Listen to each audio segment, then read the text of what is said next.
శ్రీశైల శిఖరం దృష్ట్వా పునర్జన్మ న విద్యతే.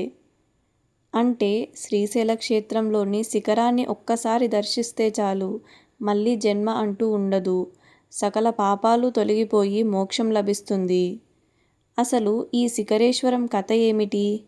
నంది కొమ్ముల మధ్య నుండి ఆ శిఖరాన్ని ఎందుకు చూడాలి? ఇప్పుడు తెలుసుకుందాం.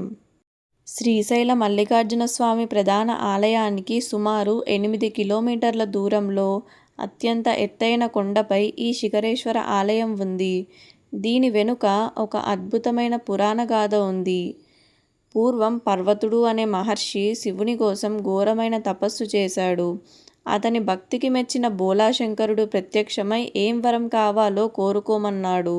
అప్పుడు పర్వత మహర్షి, స్వామి, నేను ఒక ఎత్తైన పర్వతాకారంలో ఇక్కడే ఉండిపోతాను. నాపై మీరే స్వయంగా పార్వతీ సమేతంగా వెలిసి ఉండాలి అని కోరుకున్నాడు. అంతేకాదు, నా శిఖరాన్ని భక్తితో దర్శించుకునే భక్తులందరికీ పునర్జన్మ లేకుండా మోక్షాన్ని ప్రసాదించాలి అని వేడుకున్నాడు. శివుడు తథాస్తు అన్నాడు.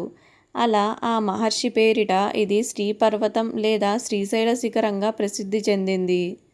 ఈ ఆలయంలో ఒక ప్రత్యేకమైన ఆచారం ఉంది. ఇక్కడున్న నంది విగ్రహం వెనుక నిలబడి నంది యొక్క 2 కొమ్మల మధ్య నుండి దూరాన ఉన్న మల్లికార్జున స్వామి ఆలయ ప్రధాన గోపుర శిఖరాన్ని చూడాలి. అలా చూసినప్పుడే శిఖర దర్శన ఫలితం దక్కుతుంది. అయితే ఈ దర్శనం వెనుక ఒక వింత నమ్మకం కూడా ప్రచారంలో ఉంది. ఎవరికైతే ఈ నంది కొమ్ముల మధ్య నుండి దూరాన ఉన్న శిఖరం స్పష్టంగా కనిపిస్తుందో వారికి త్వరలోనే ముక్తి లభిస్తుందని, అంటే వారి భూలోక ఆయుష్షు ముగిసిపోవడానికి సమయం దగ్గర పడిందని స్థానికంగా కొందరు నమ్ముతారు. దీనికి శాస్త్రీయ ఆధారాలు లేకపోయినా ఆధ్యాత్మికంగా మాత్రం ఇది ఎంతో పవిత్రమైన అనుభూతి. మరి మీరు ఎప్పుడైనా శ్రీశైలం వెళ్ళినప్పుడు ఈ శిఖరాన్ని దర్శించుకున్నారా? మీ అనుభవాన్ని కింద కామెంట్స్లో పంచుకోండి.